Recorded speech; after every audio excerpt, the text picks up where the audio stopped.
Hello বন্ধুরা, তোমরা সবাই কেমন আছো? আর তোমাদের সর্বপ্রথম জানাই মহাশিবরাত্রির শুভেচ্ছা। তো আজকে তো শিবরাত্রি, তো সকাল সকাল স্নান করলাম, স্নান টান করে আমি এখন রেডি। আর এই শাড়িটা দিয়েছে আমার হাজব্যান্ড, কীরকম লাগছে কমেন্টে অবশ্যই জানাবে। আর আমি শাড়ি ভালো করে পরতে পারি না, যেমন তেমন করে পরে নিয়েছি।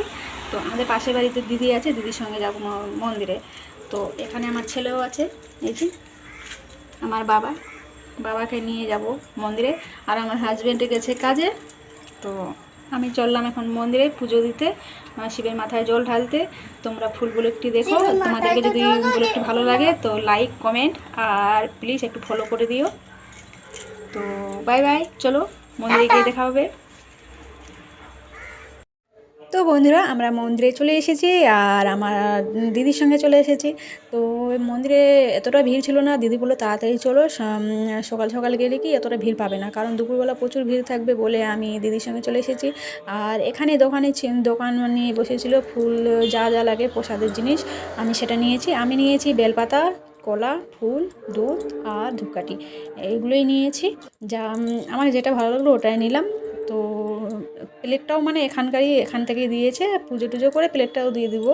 তো আমার কাছে কিছুই ছিল না বলে দিদির সঙ্গে আসলাম, দিদি সব কিছু দেখিয়ে দিল কীভাবে পুজো করতে হবে, সেটা নিয়ে নিলাম। আর দেখো ওখানে সবাই লাইন ধরে আছে, আর যারা যারা ভিতরে আছে তারা তো শিবের মাথায় জল ঢালছে।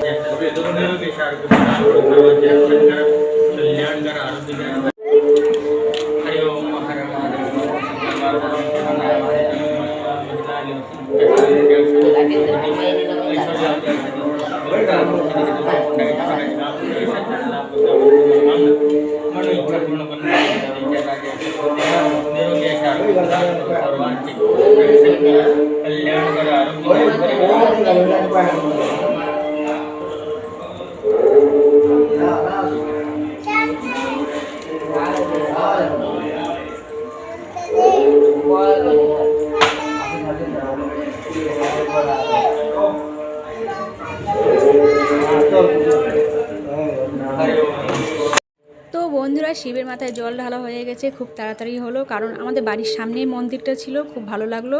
তো শিবের মাথায় দুধ ঢালে পুজো টুজো করে, তো এখানে একটা ছিল বট গাছ আর তুলসী মন্দির, সেখানে 7 পাক ঘুরতে লাগবে ধূপকাঠি দেখিয়ে। তো ধূপকাঠি তো আমাদের ঠাকুরমশাই রেখে নিয়েছে, তো দিদি বললো তুমি আমার পিছে পিছে ঘুরো, প্রার্থনা করো। সেইভাবে আমাদের পুজো সম্পূর্ণ হলো। আবার যাব সন্ধ্যার দিকে জল ঢালতে। তো ভিডিওটি তোমাদেরকে কেমন লাগলো কমেন্টে অবশ্যই জানাবে। তো হর হর মহাদেব।